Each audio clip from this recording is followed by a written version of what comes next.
Dutangiranye n'umugabo ufite amarira menshi ku maso, ubona ko afite agahinda disi ari kurira ari umuntu w'umugabo. Ubwo muri uko nguko ari kurira asa nkaho yicaye ahantu ku muhanda, yari afite icyapa asa nkaho ari kwisabira urupfu avuga ati mwanyishe. Ubwo umugabo disi wari urimo kwisabira urupfu, ubona ko ubuzima bwamurangiriyeho, nta cyizere cy'ubuzima na gito afite. Ubwo disi agahinda kari kenshi, arimo kwisabira umuntu wamunyuraho byibuze ngo amwice, ariko yabuze n'uwabikora. Ubwo reka bakwereke mbere y'uko umugabo agira agahinda kangana gutya ubuzima yari abayemo, kugira ngo agere n'aho yisabira urupfu yarubuze. Umunsi umwe yari amasaha y'igicamunsi, umugabo asa nkaho ari gusohoka ahantu muri biro. Ubwo muri ako kanya yari akiri gusohoka, hari akana kahise kaza kavuga ati hey papa, umeze neza? Uri kumbona noneho ko nashoboye gutwara nafatishije amaboko? Ubwo umugabo yahise amubwira ati ndi kubireba mwana wanjye, gusa ujye witonda, urabona uba uri mu muhanda kandi ntabwo nshaka kuzajya ugenda wirukanka, turumvikana? Ubwo akana kaseka nkaho kishimiye ko gatwaye igare. Araje ati none se papa, ko mbona wambaye neza kandi akazi karangiye? Ubwo umugabo yahise amubwira ati yego Miguel, akazi karangiye ariko ubu ngubu ntabwo ugomba kubaho nabi, kubera yuko uyu ni umunsi ukomeye kuri njye nawe, kuko ngiye kongera mbona akandi kazi kandi keza gahemba neza. Ndatekereza nta kindi kibazo uzongera guhura nacyo mwana wanjye.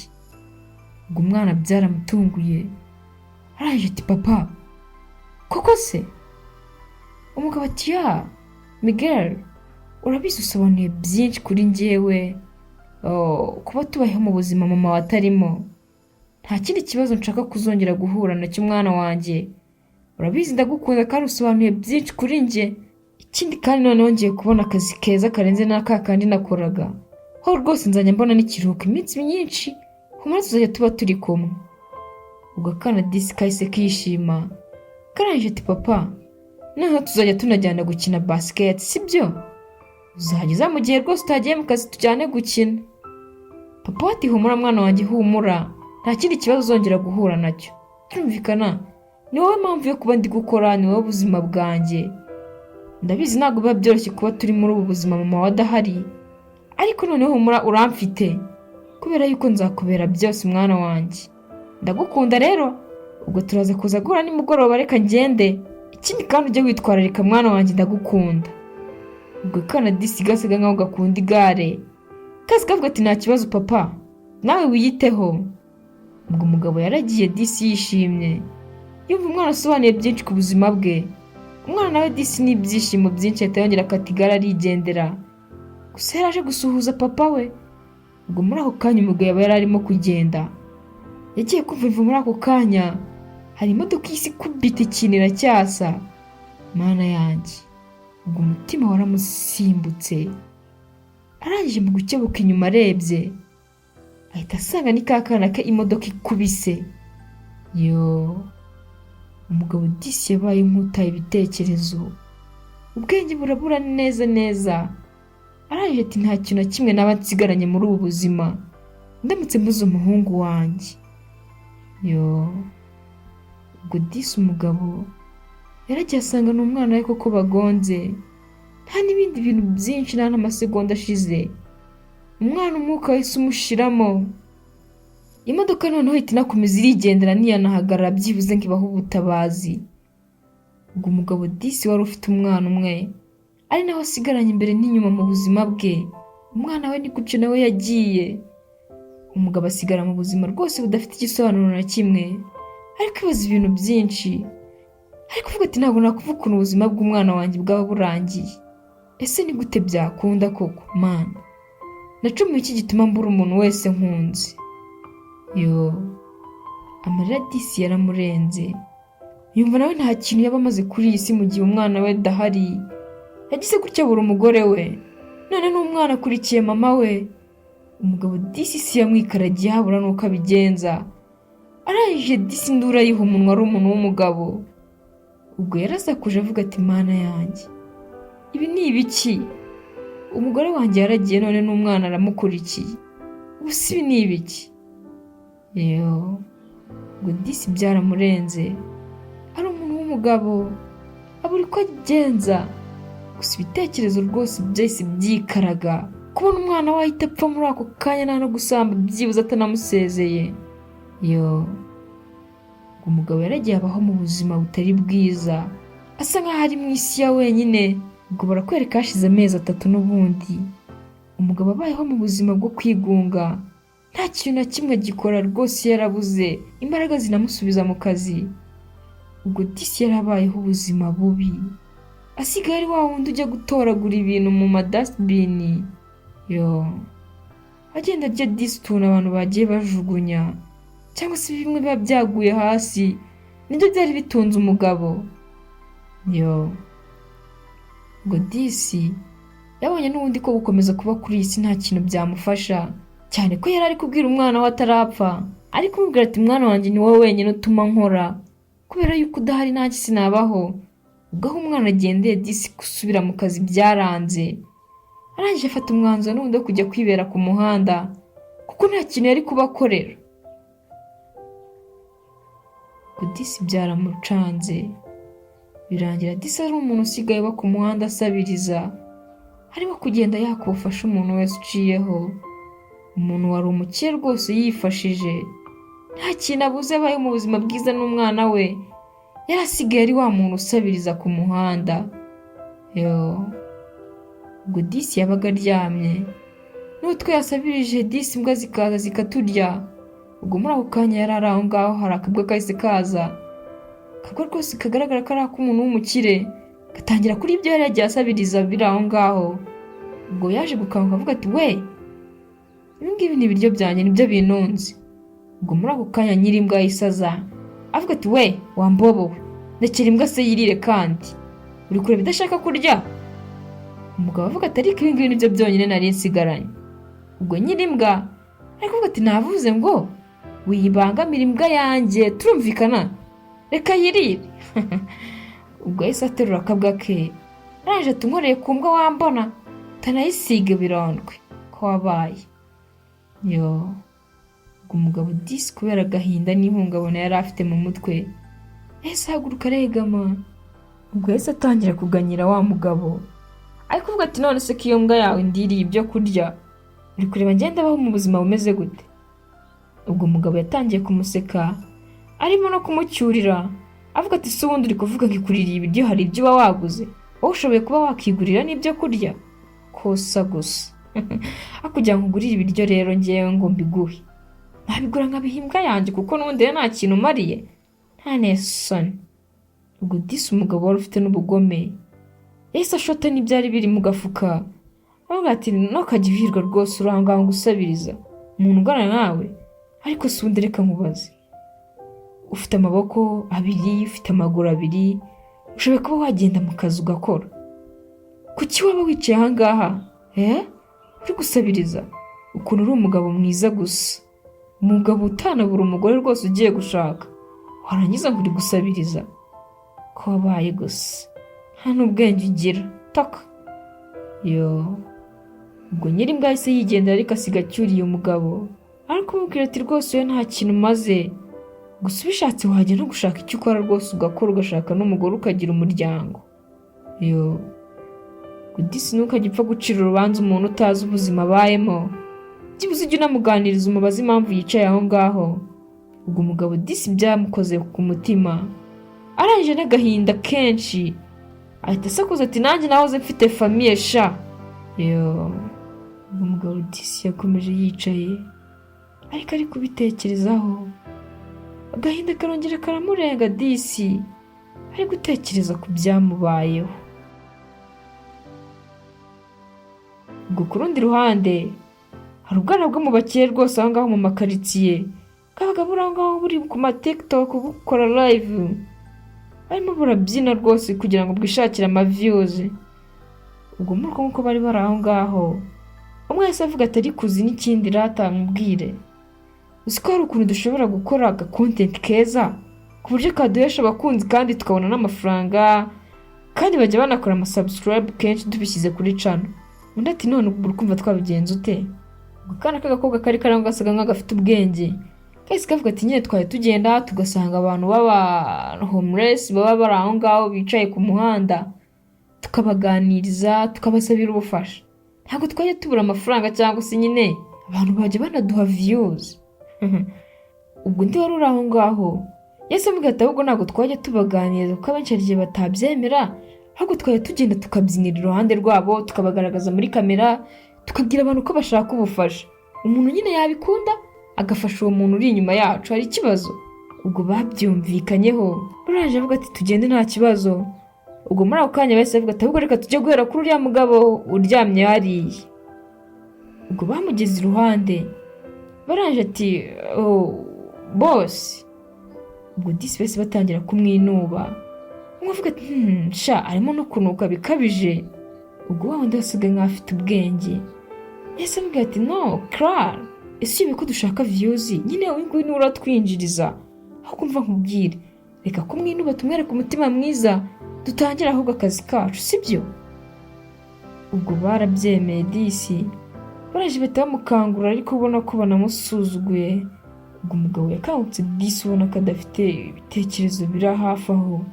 Araje ati niki kijya mbere ko munkangura, murashakaho iki bakobwa bato?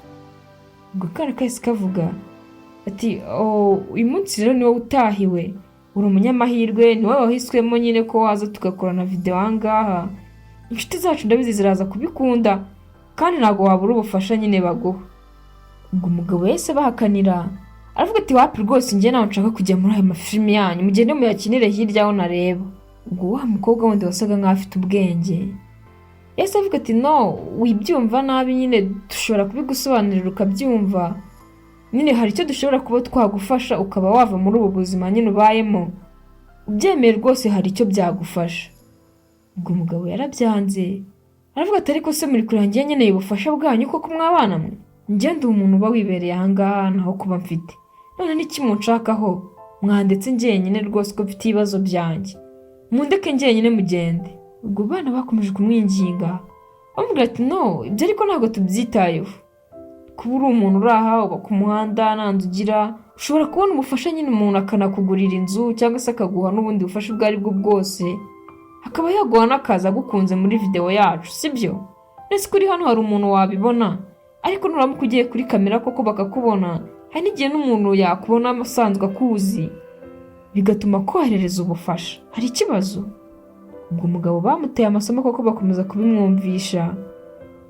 Ubwo abana bafashe kamera koko bayishyira hafi aho baraje ati hey guys, nk'uko mubibona nyine noneho twahinduye lokasiyo twajyaga tubyiniraho. Ahangaha inyuma yacu hari umuntu, ni umugabo rwose afite amaboko n'amaguru, hagize uwagira ikintu na kimwe amufasha yakimufasha, ntaho kubagira, nta byo kurya arasabiriza, hagize uwamuha ubufasha rwose nta kibazo byaba ari byiza. Ubwo umugabo koko bamushyize kuri kamera baramwerekana, bakomeza no kumusabira ubufasha bavuga ati ni umuntu witonda kandi uko bigaragara rwose ashobora kuba afite ibibazo byinshi yahuye nabyo. Ubwo abana bahise bibyinira, ubwo muri uko nguko bari bakomeje ibyabo nyine n'ubundi nko kubyina, ariko babanje gutambutsa message yo kuba basabira umuntu ubufasha. Ubwo umugabo yabonye ko atabivamo araje ati nababwiye ngo muzimye ibyo bikamera byanyu mugende, ushaka ahandi mujya kubyinira rwose mwimbyinira imbere. Ubwo umwana disi yabonye ko umugabo ahagurutse yikangamo araje ati mana yanjye disi ndi kubona ari umugabo mwiza, akandi ati byashoboka ko yarabayeho mu buzima bwiza ariko rwose bikaba byaranze wenda agatandukana n'umugore we. Ubwo umugabo disi yarabyumvishe araje ati ntabwo mwibeshye bana bato, nigeze kuba mfite umugore, mfite n'umwana w'umuhungu. Nuko kandi ati none se kuki wabataye wanangiza ukaza kubanga ku muhanda kubera iki? Ibaze noneho ko ibintu byose ubizuzi n'ubwenge bwose. Ubwo abana disi byarabacanze iby'uwo mugabo ko babona agatandukanye n'abandi bantu bajyaga babona ku muhanda. Ubwo bahise bigendera, umugabo asigara aho ngaho nawe ari kwibaza ibintu byinshi.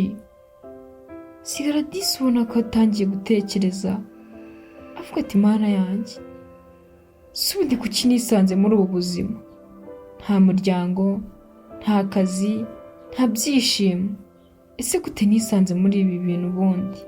Ese ubuzima wabonaga ko ari bwo bumwiriye, kubaho nta mwana, nta mugore, nta kazi, nta byishimo?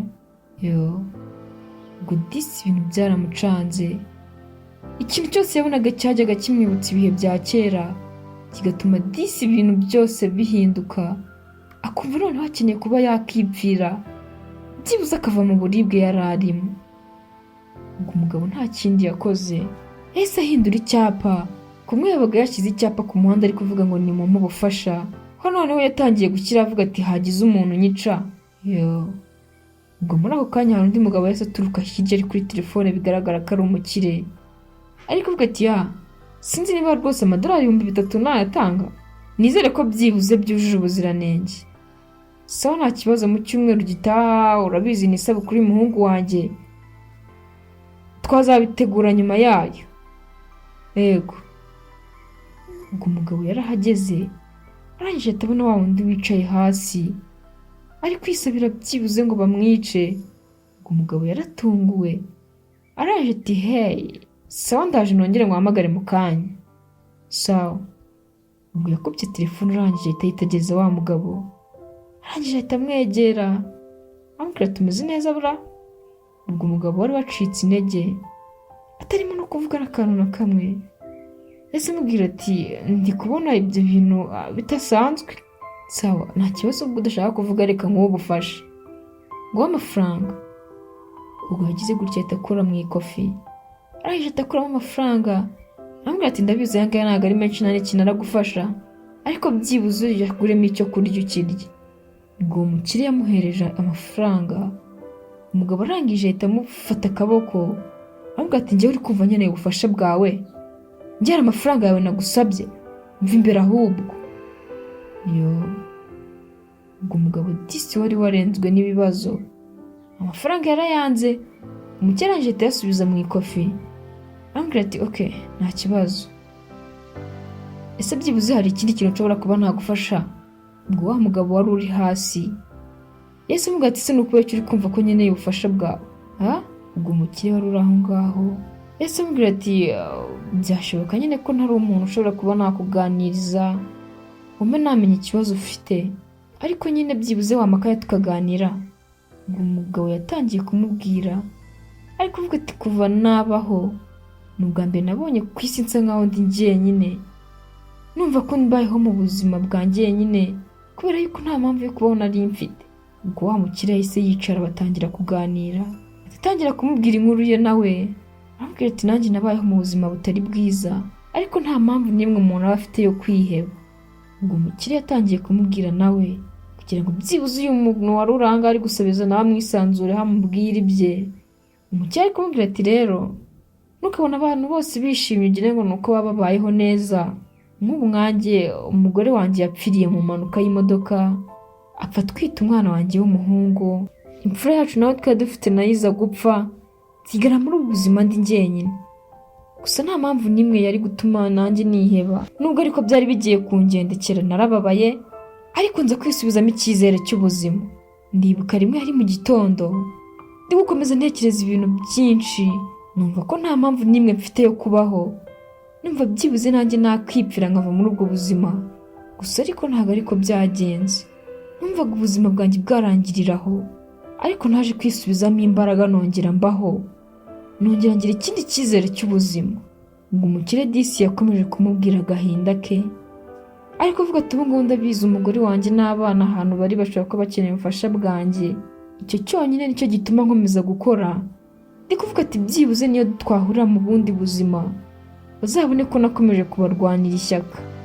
Ubwo umukire nawe nta yindi mpamvu ituma akora, abavuga ati byibuze nongeye guhura n'umugore wanjye ndetse n'abana babona ko ntabaye imbwa, ahubwo nakomeje nkakora, nkaba hari n'ikindi kintu nabafasha baramutse bakeneye ubufasha bwanjye. Gusa ariko uretse kuba yisubizamo imbaraga ntabwo byakunda, kuko nawe arabizi ko bapfuye. Gusa ariko nicyo gikomeza kumukomeza kugira ngo akomeze akore akazi. Ubwo umugabo yakomeje kumubwira rwose byose, ariko umubwira ati iyo niyo ntego mfite. Ubwo wa mugabo disi wari uri aho ngaho usabiriza yahise amubaza ati se ubyihe ntego? Ubwo bose baturanye agahinda, wa wundi nawe wibera hasi ari gusabiriza amubwira ibye, ariko umubwira nyine amubwira sitori ye. Umukire disi aramukomeza aramwihanganisha, amubwira ati nta mpamvu n'imwe ufite yo kuba uri aha ngaha, ibintu byose ushobora gukora byibuze ujye ubikorera kugira ngo umwana wawe ahantu ari ndetse n'umugore wawe bishime, kuko ubu ngubu baba bakureba. Ese byagushimisha rwose aho bari kuvuga ati papa dore uko yabaye, ariko byibuze ukomeje ugakora ukagira ubundi buzima bushya wubaka, baterwa ishema nawe bavuga ati uko biri papa rwose yakomeje gukora, n'abahari bagakomeza bakishima. Ubwo wa mukire yaramurebye aranje ati koko ndabibona nawe ushobora kuba warabuze umuryango, ariko ntabwo wagakwiye kuba uri muri ubu buzima. Ubwo wa mugabo wari uri aho ngaho ari kwisabira urupfu yahise yitegereza umukire aramubwira ati ni gute wamenye ko nabuze umuryango? Umukire ati ndi kubibona mu maso yawe, kuko nanjye ubwo buzima nabubayemo, ntekereza kwica biranga ndetse nisabira ko hagira n'unyica ariko naramubuze. Gusa nyuma y'ibyo byose hashize imyaka mike nongeye nisubizamo icyizere cy'ubuzima, ndakora nongera ntera imbere, kandi uri kubona ko ubu ngubu mbayeho neza. Nshuti yanjye, ubwo buzima nkubwiye nibwo bwanjye, niyo life naciyemo, gusa ubu ngubu mfite icyizere cy'ubuzima. Ubwo wa mugabo wari uri kwisabira urupfu yakomeje kumuganiriza aranje ati abantu benshi bajyaga bancaho aha ngaha, bamwe bakanjanjinga ibintu byinshi, abandi bavuga ati ndi umujura, abandi ati buriya naribye baranyirukana, abandi ati buriya yatandukanye n'umugore, bavuga ibintu byinshi bitandukanye. Gusa ariko ni wowe ugerageje kunganiriza inkuru yawe, bigatuma nanjye nirekura nkakubwira ibyanjye. Ubwo wa mukire wari uri aho ngaho yahise amubwira ati none se waza tukisungana njye nawe tukaba umwe? Niba ubyemeye basi haguruka. Ubwo wa mugabo disi yongeye kwigarurira icyizere kubera uyu mukire, araje atamuhereza ikiganza koko bemeranya ko bagiye gushyira hamwe bagafatanya. Umugabo akongera agakora akagaruka iba umuntu, akareka gukomeza kwisabira urupfu. Ubwo wa mukire yaramurebye mu maso aramubwira ati niba koko tubishyizemo ubushake ndabizi ibintu byose tuzabigeraho. Ubwo wa mugabo disi wisabiraga urupfu yahise avuga turakoze cyane. Ubwo umukire yaramufashe bakamuvana aho ngaho, aravuga ati reka tuvanga tujye kwiyitaho, ibyahise ni ibyahise, kandi nta mpamvu yo kuba rwose ahahise hakica ahazaza hawe. Ubwo baragiye disi ariko umubwira ati mbere na mbere reka tubanze tugende ujye kwiyitaho, ukarabe, wambare neza, ibindi turabitekerezaho neza umaze no kurya. Ubwo disi barishimye bemeranya ko bagiye gushyira hamwe. Umugabo wari uri kwisabira urupfu rwose yemera ko bagiye kongera kwigaruramo icyizere cy'ubuzima, kubera kuhuza ibiganiro n'uriya mukire wemeye kumuganiriza, yarangiza akanamuhindurira ibitekerezo. Nibyo koko nta mpamvu y'uko ahashize hawe hashobora kugira ingaruka mbi ku hazaza hawe. Ni byiza ahubwo ko ahahise hakubera isomo, kugira ngo amakosa yabayeho cyangwa se ibyabayeho ubushize bitazongera kukubaho mu minsi izaza. Uyu mugabo nibyo koko yagize ahahise habi, ariko nta mpamvu yo kugira ngo hafekite n'ahazaza, kuko ubu ngubu ubwo yarabuze byose nibwo yarabonye impamvu yo gukora kugira ngo yongere yubake icyizere ndetse agire n'ubuzima bwiza. Ubwo umugabo yahise yongera yiha intego yo gukora kubaka umuryango koko, akongera agatera imbere akikuramo ibyahashize, kuko n'ubundi byari byarangiye. Mwakoze cyane kubana nanjye, yari Asaf Obi. Kora like, share na comment niba wabikunze, kugira ngo tujye dukomeza kubana umunsi ku wundi. Ndabakunda cyane, dusubire mu y'ubutaha.